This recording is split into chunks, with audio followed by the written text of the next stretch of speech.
morning. It's the morning DNA for, what is it, November 30th, I don't even know. 2020. Is it still 2020? It's still 2020. Yeah, in case you didn't know. My name's Aaron Dicer, the man of a single black shirt. Not She for long. is Danae Hughes, the woman of a million distractions, currently stirring her coffee. Yes. I'm trying to do it quietly, but... Danae, there's a lot to catch up on. Okay, so much to catch up on. Yeah, like a lot. Thanksgiving happened. That's a My big birthday thing. Your happened. birthday happened. Which, by the way, I have a gift to show you that I received that's so incredible. Okay, well, you want to do that? You want to do that now? Yeah, it's in the other room. I'll be right back. That's fine. I'll distract people with puppy cam. You know what? I'm going to be going into that room. Watch them. They're excited. I'm turning the door. So yes, a lot has happened. Oh, look at the puppies. They're like, oh, look, she's here. Oh, she's not here for. Oh, she is here for us. Hey. Yeah. So we had things. No. Are they already getting into stuff already? Lolly They says, found my stash. Look at the floofs.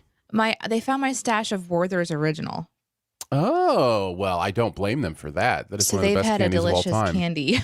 That's amazing. That's absolutely amazing. So this is can I show you my present now or do I wait? No, go ahead. I feel We're talking this about your light birthday. is Happy birthday, way by the too way. bright. Hey, thank you. You It are was a now good somewhere day. between the ages of 18 and 60. That's true. Mm-hmm.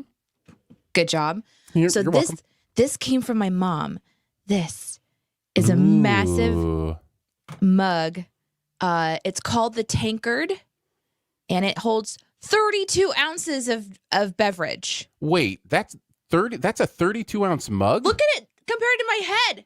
Wow. It is so huge. Look at it. Okay, so this is me holding on to it like my little hand. Okay? Yeah. This is a normal cup hand. Okay. Yeah, that's a big coffee mug. Yeah. So huge thanks to my mom who had this custom made for me, along with a D20 die. So What does your coffee roll for in the morning? Like, what is it Strength. rolling for potency? yeah, Is it? Okay. for strength.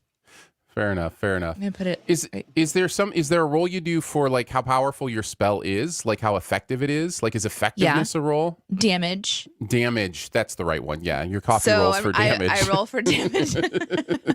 I'm okay with that. I have a D20 right here, so I'll just roll it. Roll for damage. 4. It's Oh, well, that's good. That's not good. gonna be good coffee. Yeah. So you had your birthday. Yeah. Thanksgiving. How was your Thanksgiving? It was a little bit wacky this year. It's weird for me. And that's the other thing. We did miss the show last week, and I did want to address that just briefly to say my parents are recovering from COVID with us, and was really kind of in the intense part of that early last week. And so we weren't able to do a show. And I know, like, I'm not trying to apologize for that. I know everybody's probably fine with that, especially considering everything that's going on. But I do want to say that they both are turning the corner, doing, well, getting back up, and kind of getting on their feet. So thank you for everybody who was kind of tuned into that and concerned. I really do appreciate that. And glad to be back doing this, to be in a space where I can think about this and, and have fun doing this. So, yeah, it's hard to jump on into a show when you have two parents that are going through COVID and needing a lot of attention. So sure. We took a break, understandably. I want to, did you already show Look at the Floofs? Did you already show that one? Did. Okay.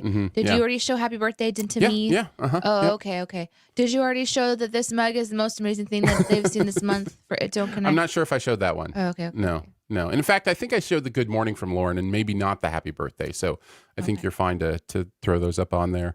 Nick says, this mug is awesome. My coffee gives +10 to brain stamina, +2 to strength, and -10 to stomach stamina. That is, I've heard that about coffee. Also like +10 to being regular, right?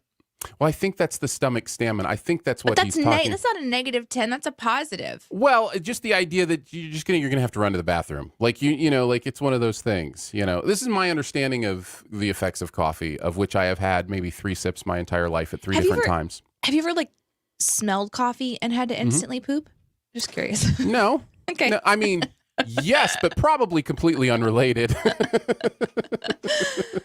Oh my gosh. No, that. I don't think it works that way. I don't think that's how it works. Truly. Also, I went on vacation from work for the first time in like years. Mm-hmm. I think I took my very first vacation, which wasn't really a vacation. No. I mean, it kind of was a vacation, but it mostly wasn't a vacation. It was, well, and let's be fair. It was a holiday. I mean, you basically took Thanksgiving. I took off Tuesday, Wednesday, and then Thursday, Friday. Right. So I did have 2 days, but like one of them was spent doing like errands and stuff. Mm-hmm. And then my actual day off, that was pretty much my lazy day, but I used it to prepare for Dungeons and Dragons.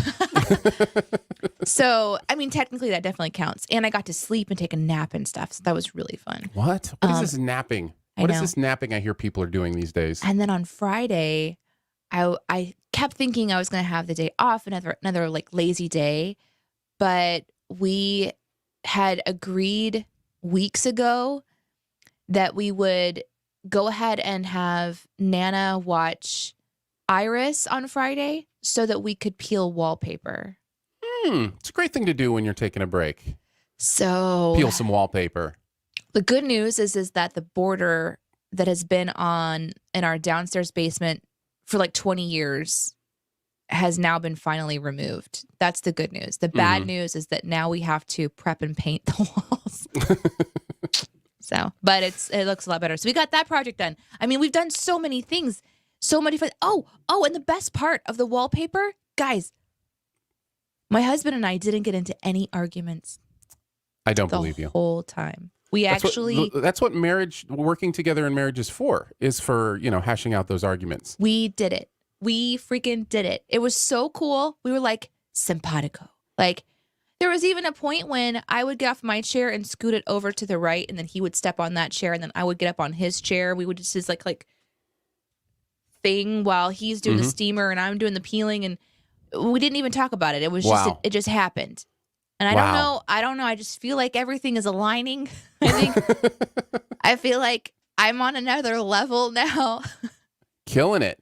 I know. It's amazing what a couple days will do. I know. That's awesome. Lolly says, it does work that way, Aaron. Go read Pavlov and refresh your classical conditioning logic. You are correct, Lolly. It would work that way for somebody who drinks coffee. I do not drink coffee, so the smell is not going to be conditioned for me it could in be. any way. I don't have that direct response with coffee because I've never partaken in that. But there's a chance that as your tongue, like as your taste buds get worse and worse as you age, that you can drink coffee later. I think coffee. I think if I'm going to drink coffee, I'll probably have to contract COVID and lose my sense of taste completely. Like that's the only way I can see. And honestly, I was thinking about this the other day. Coffee, beer are two things that have, I think if you're honest with yourself, flavor, horrible taste, just horrible taste. Listen, No. I'm not, no. Listen, I'm not, this is objectively true. What you are drinking is your version of a type of coffee that you've conditioned yourself to enjoy the effects of and therefore look forward to the flavor, the taste.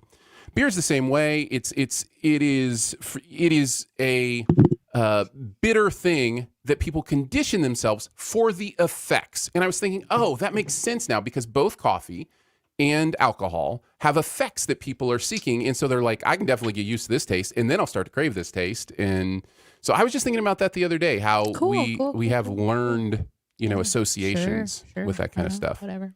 Listen, says the man who can't have it because it's so strong, you can't enjoy it. So you're telling yourself whatever you need to tell yourself because you don't want to feel left out. You don't think coffee is objectively bitter? Like if you put stuff in it, right? I do add honey. Okay. And then today I added a little bit of cream. Okay. But why? If the coffee is so yummy, why I have coffee black too. All right. Fair enough. I also drink beer, and you know what? Yeah.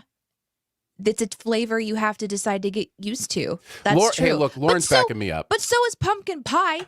It's a flavor you have to choose to get used to. Pumpkin isn't... or lima beans. Well, I'm with you on lima beans. But lima beans have a healthy effect, apparently, so that's a little better. So does coffee. You know what? You're right. You might be right. Technically. Lauren says, I agree with the coffee taste. If it tasted good, I wouldn't have to have half coffee, half creamer. Yeah. See? Yeah. That's how it goes. No, I get that. I understand what you're saying, but I do really enjoy rousing you. I'll never forget the first time I tried coffee. I was probably 8, and my grandpa drank coffee all the time, and he drank his black. And he lived in this small farming town where the name of the restaurant was Y'all Come Back. Isn't that cute? The name of the restaurant was Y'all Come Back. Yeah. Anyway, they had sludge coffee, and he drank it. And one day he slid it over, and I felt like the coolest kid because I finally was like gonna get to taste the coffee, kind of a thing. So it was horrible. I hated it. Yeah. But then I had my second sip, and I liked it. Only took a second sip. I was like, oh, I actually think I kind of like this. So I enjoy it. Yeah. I hear you. But I did want to tell you one other amazing thing that's happened recently that I didn't get to tell you about. And that is that my 3-year-old now scratches my back. Ooh. That's bonus. like one of those milestones you don't think of as a parent. But it's like when and especially when they start to get old enough to have like strong hands and then give you a little massage. Oh, you know? yeah, massage. That's next. That's the next milestone. The cool thing is I did like a little to the right, a little bit up, a little bit, and she totally got it. She's done once before, but she didn't do as well with it. But this time she did a real solid back scratch, which I was pleased by because sometimes you just can't get that itch, right? Mm-hmm. So then the next day, she's like, Daddy, will you scratch my back? And Justin's like, sure. And so she lays down and he starts to do the scritchy, and she goes, oh, yeah, right there. A little bit to the left, a little bit to the right, a little bit up. It was so adorable. She's like, oh, that feels so good. Thanks, Dad. Oh, yeah, that's the good stuff. I remember when my boys were younger and they were like, Dad, can you give me a shoulder massage, kind of thing? Because, they would do that to me and I'd tell them how good it felt or whatever. And so I would give them a shoulder massage and they were like, yeah, that feels really good. But it was like tickling them and they like couldn't, so they were like trying to. Oh, yeah, this is great. Oh, this is amazing. Okay, we're done. Right. It's pretty cute. Stuff. Yeah. She's pretty incredible. I haven't got to tell you like Iris stories or life stories. We've missed you guys and we hope you guys are doing well. But we're happy to be back. Absolutely. This week. Should we do our... Yeah. You ready to shoe a dough? You want to shoe a dough? Let's shoe a dough. All right. Let's do it. We'll kick it off with the FAQs, the friendship application questions, right? Which I have right here. And the puppies I see sleeping. Okay, so it's been a while, but I think the last one we did was about the Steve Miller Band. So this one is about outer space. Okay. Question number 9. When in outer space, would you rather A, build a spaceship out of Legos? Okay. B, whip out your pocket fan and use it until the batteries ran out? Okay. I was not doing drugs at this time. C, hitchhike on an alien craft. I'm going to go with D. Sell answer A to the aliens and use answer B as a weapon to be the king of answer C. And yes, this means being the king of all hitchhikers in space. Wow. Hard to turn down D. Although I think in general kings are a bad idea. The monarchy is just a recipe for corruption. So I think I'm going to have to eliminate D because of that, just on an ethical, moral stance. I think I would go with C. And hitchhike on an alien craft? Hitchhike on an alien craft and make sure I don't forget my towel. I don't understand that reference. It's Hitchhiker's Guide to the Galaxy reference. There's literally a series of books about hitchhiking through the galaxy. So the cool thing about me writing this is I don't know that. Well, the other cool thing is this probably predates the Lego movie too, right? Yeah. So the fact that you're talking about, spaceship from the Lego movie is pretty incredible too. I'm like So cool. You basically, you basically referenced / predicted 2 entire worlds of sci-fi. So yeah. Steven says, C, so you can explore. Mm-hmm. JCD says, C, I want to visit the restaurant at the edge of the universe. Another Hitchhiker's Guide to the Galaxy reference. Nick says, C, I was going to say the towel thing, and you beat me to it, Aaron. But then we've got Lauren and Elizabeth coming in for the last one, which says, sell your spaceship out of Legos, use the pocket fan as a weapon to be king of the hitchhikers. And yes, that means you'll be king or queen, whatever you want. You know, it's also interesting. There's a movie on Netflix that just came out that I think you would like called Over the Moon. And I started watching that movie and it started making me sob, and I turned it off immediately. And I wrote to the company and said, how dare you? How dare you effectively use my emotions to feel things? No warning at all? We're just going to start with this? Are you upping me right now? Yeah. I thought you liked Up. Doesn't that start with a whole bunch of sadness? It does. But if you like the movie, maybe you'll like Over the Moon too. Difference between that movie and this movie is that in Up, I was stuck in a theater and I couldn't get up and leave because my family was there and I had to put on a good face. But with this one, I can just slam my laptop shut.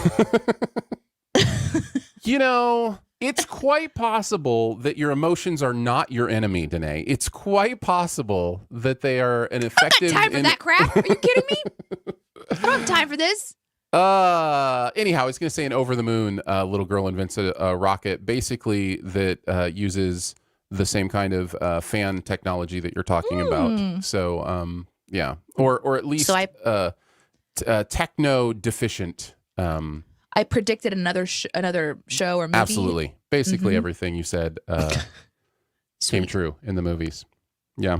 Yeah, I think it's got to be C for me. Hitchhike Through the Galaxy. Of course, in the story, Hitchhiker's Guide to the Galaxy, Danae, since you've never seen it, he has to hitchhike through the galaxy because the Earth is destroyed to make way for an interstellar bypass. Oh, yes. You know, we were just talking about bypasses, but I might be able to remember why we're talking about bypasses when we get to our topic. But here's what my friend said. See? Yay! Good job, friend. Fingers crossed, maybe I can be Danae's friend when we're all through with this. Nick says, Over the Moon was so good. My daughter's been singing the songs on repeat, and it hasn't gotten annoying, so it has my seal of approval. That's cool. Yeah, the song was really powerful. I was really, really drawn into it instantly. I loved the animation. I thought it was just, like, it had a lot of, what's the word? Culture that was just all just kind of, I don't know. It almost, you could smell it, and you were in like immersion, and some incredibly good storytelling. I mean, for as much as I was not prepared to feel terrible in my free time, where I have other things I want to do. Terrible. I was not prepared for that. So that's the only bad thing that, and I did stop watching it. I haven't gone back to watch it. Says everything you need to say that you would describe an emotional catharsis as terrible.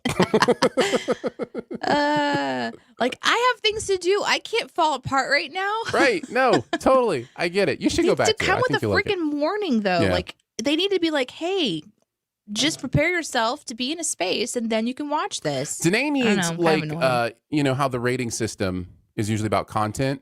Danae needs a rating system for emotions. Yes, like, you know, this is rated TY for traumatic youth, you know, or whatever the emotional experience is. Danae needs to know ahead of time how to prepare herself to fight down those evil emotions that might overtake her. Fine line between wanting to be spoiled and wanting to experience it on my own. But I did have to stop because I was like, I can't do this right now. I can't go to this place right now. Like, I cannot fall the freak apart right now. Like, I have to go back to it, and hopefully I can just, like, maybe I'll just skip forward, 5 minutes or so. Or maybe the second time you see it, you'll have a deeper, fuller understanding of why you're feeling what you're feeling and what it means to you, and it'll help you grow as a person. My job, I narrate, or I write for a comedy, like, channel, right? And everybody on the team who's also a writer, I feel like they actually enjoy content. I feel like I'm the closest to actually the narrator voice because I genuinely just want to skip over that stuff. And I like, you know what I mean? Mm-hmm. I genuinely don't want to watch it or whatever. And this is one of them where, yeah, maybe I'll go back and watch it. But man, Maybe not. I'm a new mom. I don't want to see that crap. I don't want to think about that stuff. Hey, like the listen. world is hard as is. I don't need to watch it. Your world's not hard. You just said everything's kicking on all cylinders. You and your husband are in simpatico. Like, everything's great. Yeah, this but is if I perfect start time. thinking about myself and put myself into that little girl's shoes, it's not fun. Fair enough. Fair enough. Skip ahead 5 minutes. JCD says, rated SU for sobbing uncontrollably. Yes. Nick says they should call it the Pixar rating scale. How hard you cry while watching this movie. Oh, my God. Yeah. Yep. And It Don't Connect says they could measure it in average milliliters of tears cried. It's so true. Yeah. Oh, my gosh. I Yeah. do want to go back and watch it, but I just don't know when. I don't know how. You know, look, I like crying in movies. I know This is you not do. a secret. Onward was great for that. Pretty much, again, you're right. Pretty much Pixar movies are absolutely wonderful for that. So yeah. Very nice. You ready to get to the DNA in you? Let's do it. So this is what we do on the show. We do the DNA in you. Danae, the D. I am the A, Aaron. And you are the U. If you have a question that you want to ask or a topic you want us to talk about, all you got to do is put it in the comments. No matter where you're watching, we will see it. If you can do us a favor and put a U at the beginning of your question so that we can see it when we leaf back through the comments, that will help us out immensely until we have the support at Team DNA to hire a producer to do that for us. Oh, my God. Can you imagine? Dreams. You know, I should update that before you do your topic. Sure. A big thank you goes out to Joseph for being a new member of Team DNA. Thank you so much. We do appreciate it. Thanks, Joseph. That means we are now 9 away from live D&D, or D&D, I should say. We haven't decided for sure if it'll be live, but from playing D&D for you, for our Team DNA members. I think that we could do part of it live and then part of it recorded, because it's not going to just be an easy, like, hey, let's just do this one thing for an hour. We're going to have to talk about D&D. We're going to have to talk about, like, character building, and we maybe could do some of that live with an audience Sure. feedback. That'd be kind of fun. Yeah. JC Davis says, hey, that's me. Ah, man. We Thanks, appreciate man. you. Thank you. That means the world You're to the us. best. And I will have an update on the shirt later on Yes. as well. Okay, cool. So, but what's your Good. topic today? All right. Well, today my topic says this. Tell me a time that you went out of your way for a friend, and what was that experience like for you?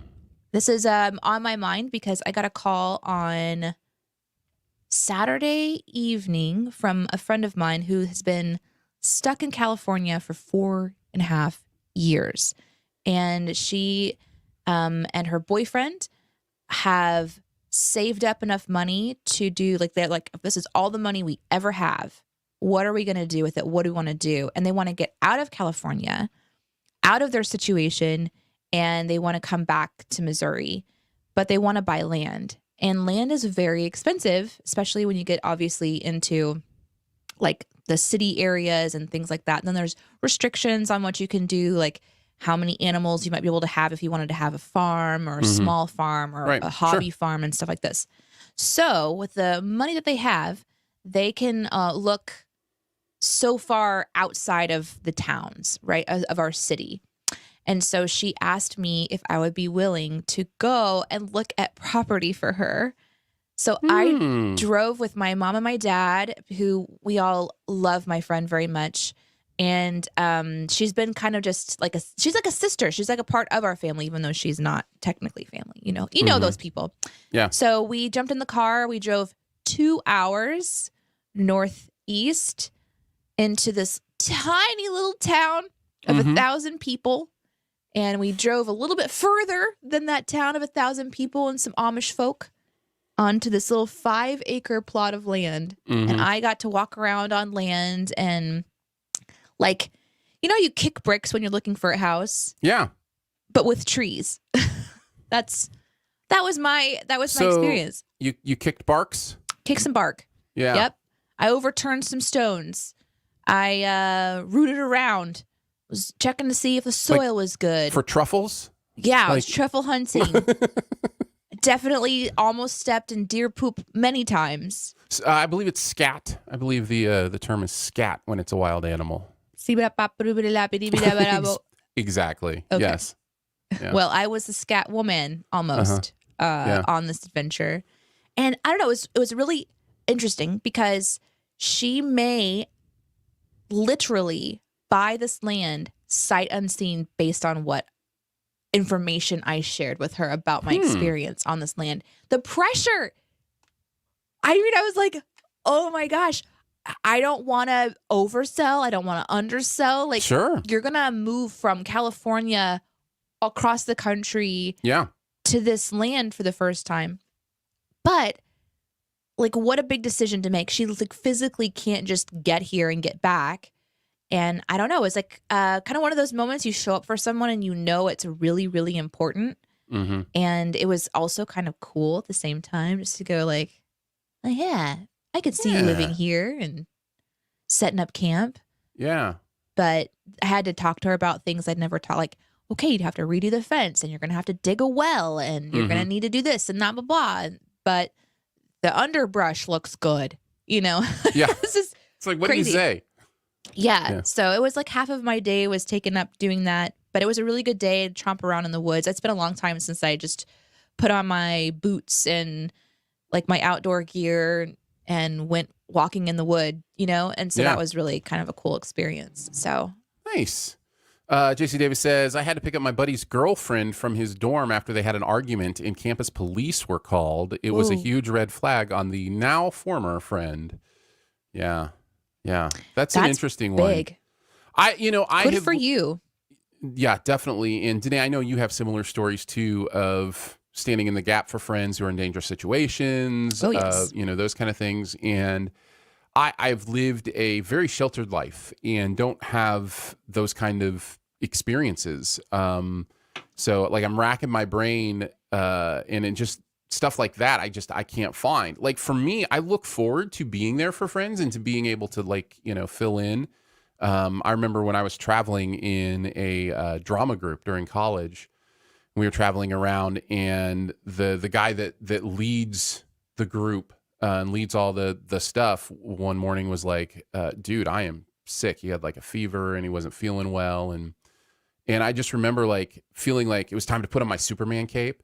And I was like, I got you, buddy. I got your back. and I went to work, and like, there's something really, and that's a stupid, silly thing to remember from, however many years ago, but it was just an opportunity to be like, I got this, buddy. I got you, and that's a fun thing. There's times whenever you're selfless that stand out to you when you're kind of testing what your personality or what you're made of. Yeah. And I think when you step out and you go out of your way for someone or a friend or a situation, I think like you don't have an opportunity oftentimes to talk about those moments because it's kind of like a self-brag situation. Yeah. Like I'm kind of self-bragging a little bit that I got to do this, but I do love helping people.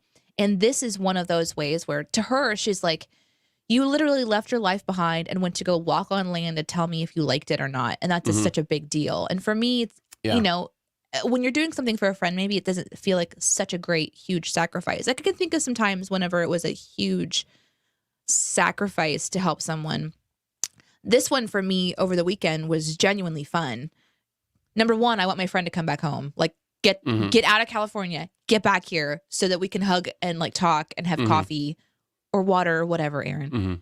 And, bake and cook and have like live life together. I want to like meet my kid, that kind of thing. So it's a little bit selfish for me to go out there. But I think it's important.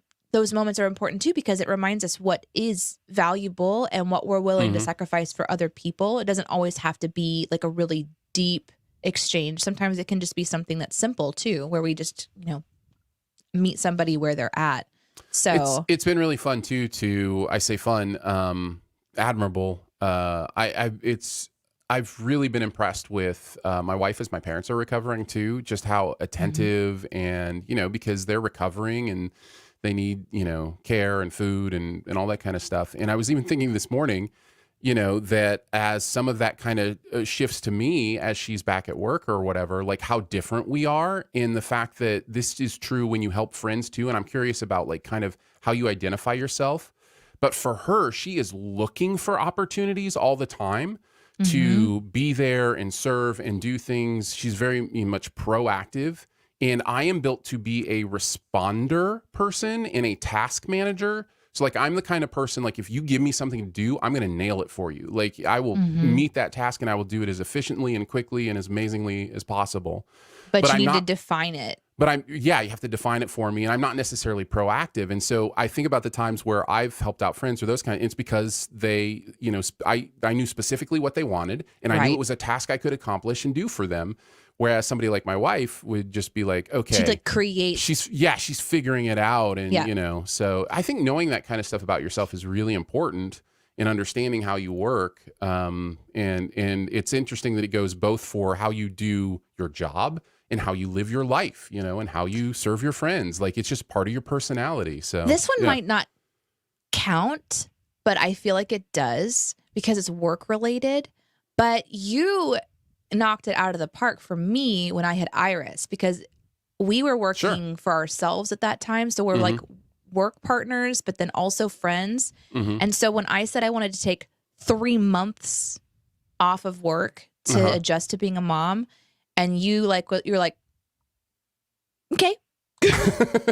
you found a way to make it work. And yes, that's our job, but also not everybody gets to do that. So I feel like that was kind of a friend moment too, where you're like, you know what, I'll figure out a way to make that work. And you did. You got a co-host replacement for me for a little while, so you didn't have to do all of it solo for several months. And, we got clever with things. And that was a way where I asked you for something. You went out of your way and you figured out a way to make it work. So I've always liked that. I've always appreciated that you did that for me because that was a big moment in my life that I needed to take some time off.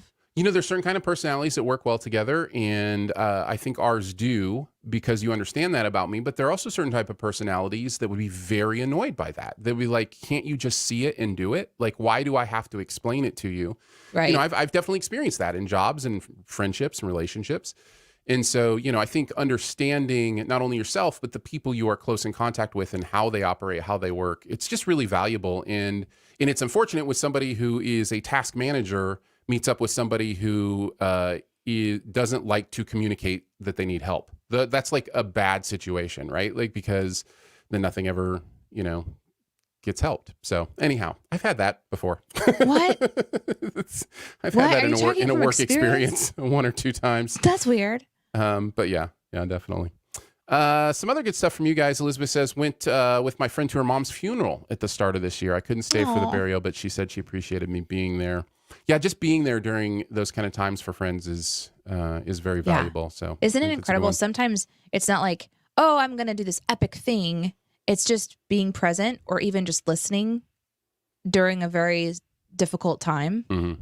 Yeah. I can think of some other things Elizabeth has done for other people that is pretty selfless and incredible. So, yeah.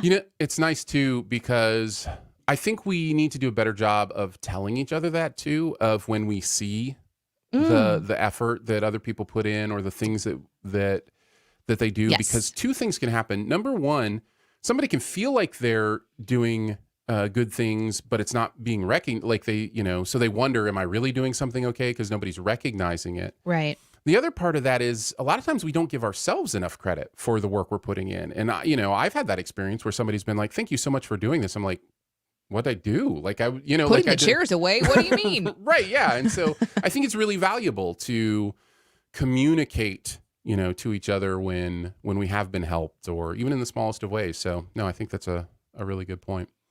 Ready to move on to the A, or did you have another one?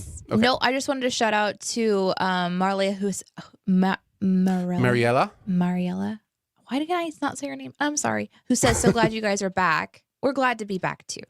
Yes, we missed you guys. Okay.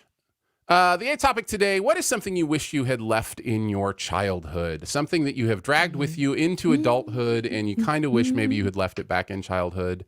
Today, this is heavy on my mind, heavy on my head, specifically my forehead, as I have the hugest pimple going on my forehead right now. It feels to me like it's just like flashing neon lights, Look at just me, like, hey, look at everybody, me. look at the big red spot. Oh, you should super just draw little googly eye kind of things on it. Uh-huh. And then Yeah. call it like your buddy, Uh-huh. Another Yeah. person. Welcome to the show, Aaron's pimple. Thank you. I You're won't be drawing doing that. attention to it on a massive level. Yes. No. Well, listen, as far as maybe I'm wrong. As far as I'm concerned, everybody's noticed it by this point anyway, which is fine. And I honestly am not self-conscious about these kind of things. I get that the human body does what it's going to do. Like, it doesn't make me question my value or anything like that. But it is one of those things that I was promised would go away. And I'm just like, like when you're growing up and you're dealing with acne or whatever the case may be, and you're like, oh, as you get older, you don't have to worry about that kind of thing. And then just every once in a while, it's like, nope, we're going to do this right now. And I'm just like, okay, thanks a lot. Thanks a lot, face. Uh-huh. Yeah, exactly. Did you touch your forehead or did it just appear? Danae, I do not keep a written record of the times I touch my face, but I have been very conscious about not touching my face, especially during the global pandemic. So I asked that because I used to touch my face all the time and I had really bad acne. And then I had to work for years at stopping, just touching and picking and feeling. Because my skin is incredibly sensitive. And there have been multiple times since Iris has joined the party where her little grubby hands have been doing grubby things and she'll reach up and touch my face. And within an hour, I've got something growing on my face. It's crazy how quickly our skin is just like, get out. Yeah. So it got me thinking about that fact that I thought this was something that was going to go away. And it just got me thinking even on a psychological level, an emotional level. You know me, I like to think deeply about things. Like, what are those things you've carried with you?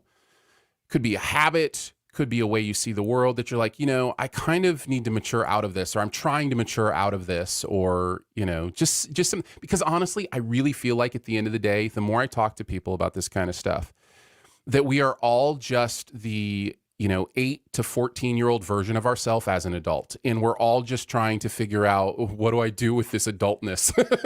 Yes. So 100%. Right. Yes. Yeah. There is a part of me that is eternally stuck in kid mode. And then there's a part of me that's growing up and maturing and doing the adult thing, I love this comment from Elizabeth while you're talking. She says, as Aaron is saying that about hands on face, I slowly take my hand away from my face.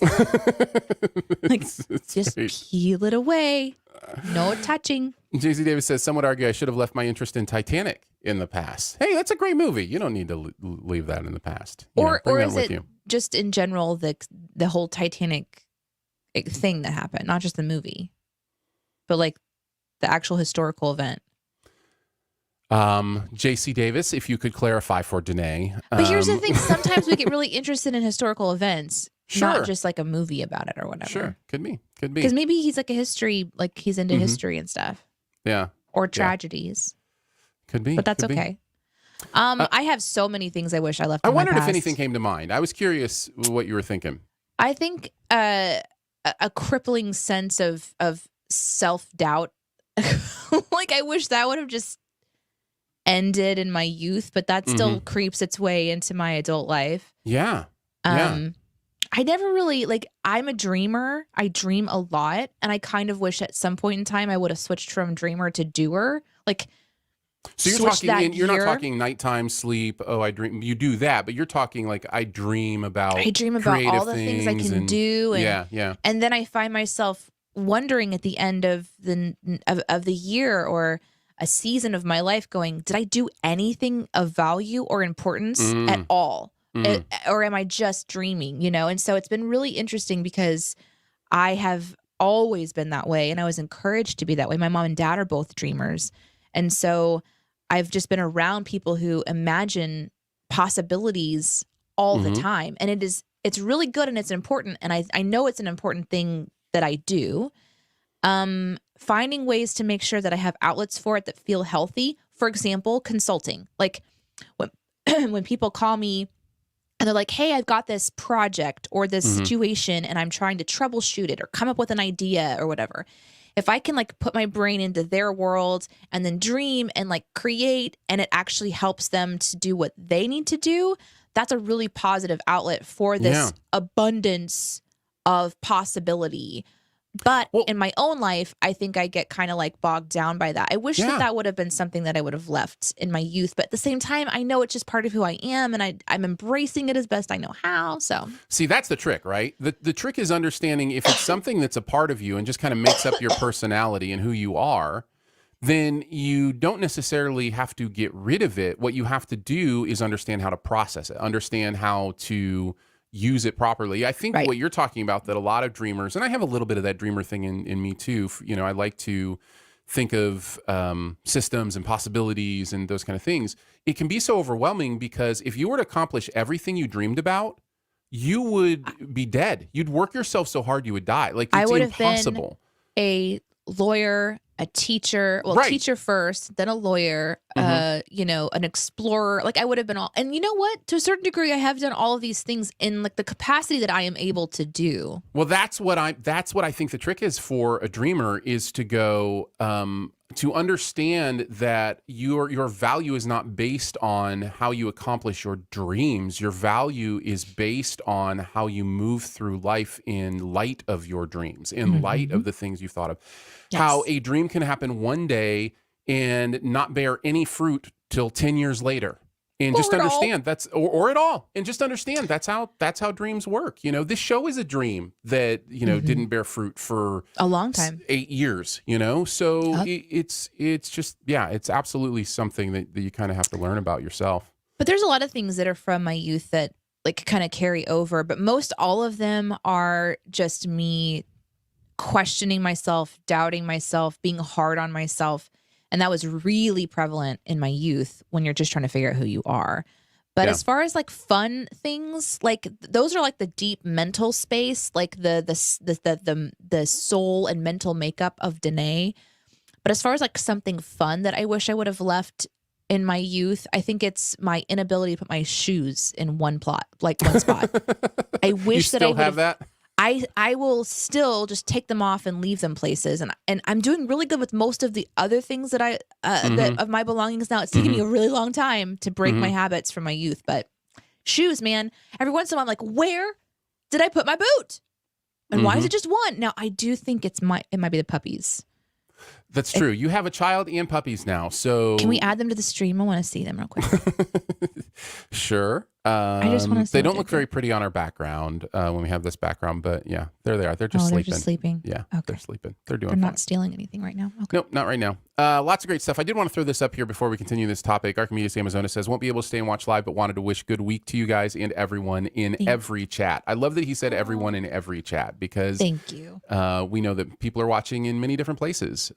So we do appreciate that. JCD clarified it is the disaster and all the movies. So pretty much anything related to Titanic. That's it. Which is interesting. You know, it's interesting to try to figure out where the line between hobby and obsession is. And, you know. Well, there are some people that need to get obsessed about things to get in there and figure out like what went wrong and like, yeah. So I can understand that. Well, but once you're obsessed, it becomes unhealthy. Once you're obsessed, it becomes that thing that is taking away from the healthy balance of your life. You can have a hobby that wants to explore this and go into it as long as it's balanced with the other parts of your life. But obsession can be a weird thing. My question is, do you have a bed that's shaped like the boat? And if you do, because that would be amazing. That would be pretty cool. Yeah, that'd be awesome. Lolly says, my childish thing is crying when tired. I have suffered insomnia in the past, and if I miss a couple of nights sleep, I get emotional. Last week, I sobbed like a 2-year-old because I needed a nap. That's amazing. That's amazing. Right? Kristen says, I wish I still didn't cry when I get in trouble at work. Quote unquote trouble. Hi. Yeah. Oh, I just thought of one based on what Kristen said. I hate that when I get a certain level of angry, I cry. I'm so angry that I cry. So it almost like it undermines the anger. Like I want there to be a certain level of fear and understanding of my anger, but then I'm crying, so that there's this confusion. It's been a long time since I've had that happen though, so I guess maybe I am over that one now. But that reminded me of that.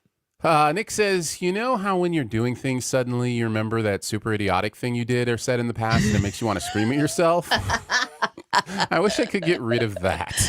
Oh, me too, man. Yeah. Yeah, I know that feeling. Oh, me Doc too. says, I wish I wasn't a procrastinator. And before you ask, yes, I keep putting that off. It's been 84 years. As a fellow procrastinator, let me say there is a level of understanding your procrastination that I think has helped me immensely, and understanding that you can use it as a tool and not necessarily as a hindrance.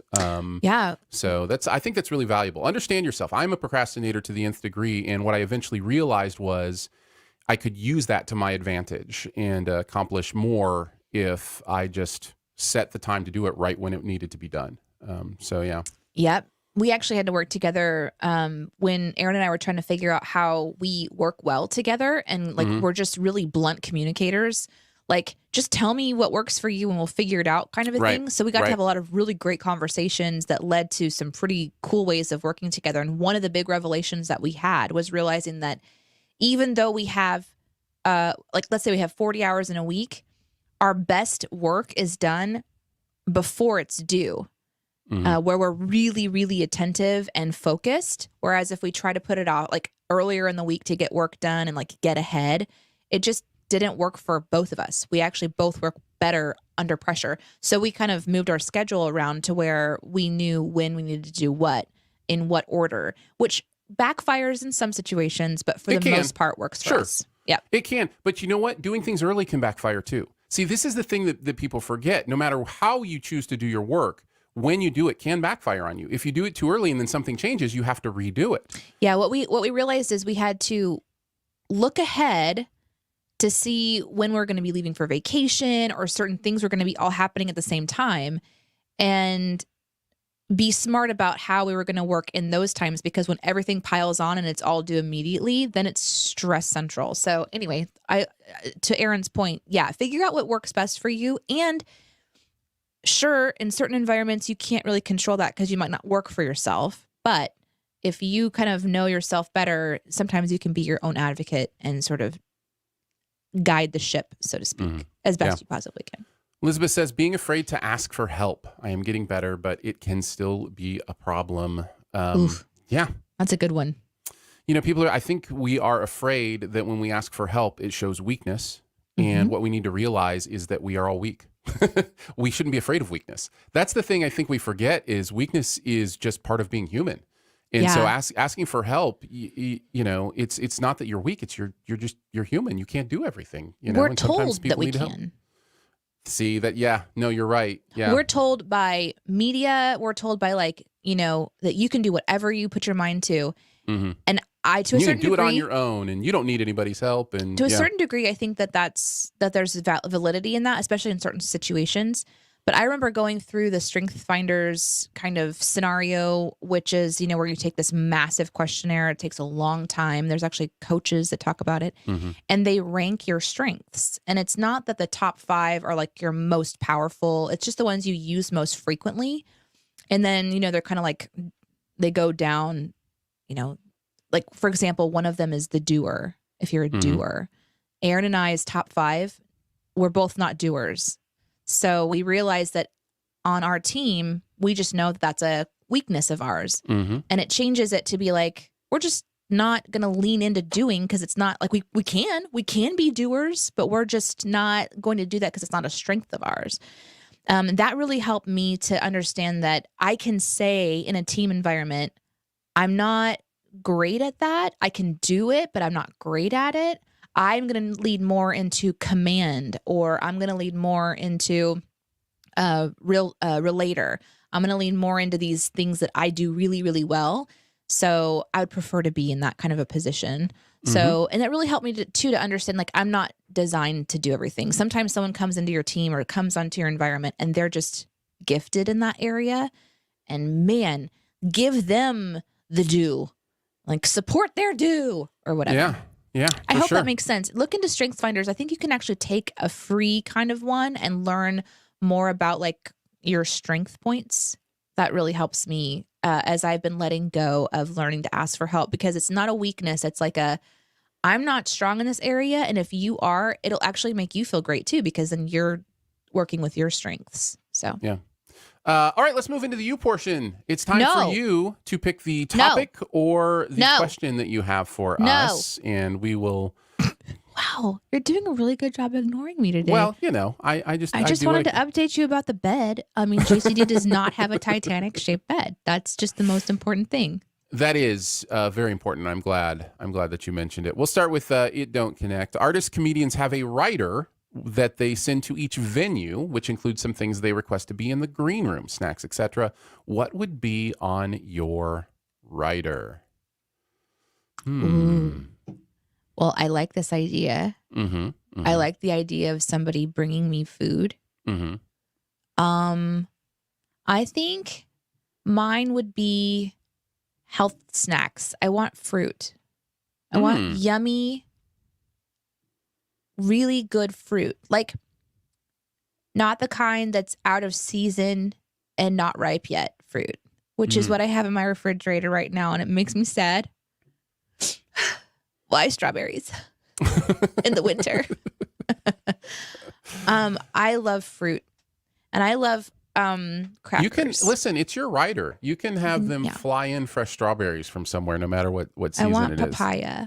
There you go. See, now you're getting the hang of it. Yeah.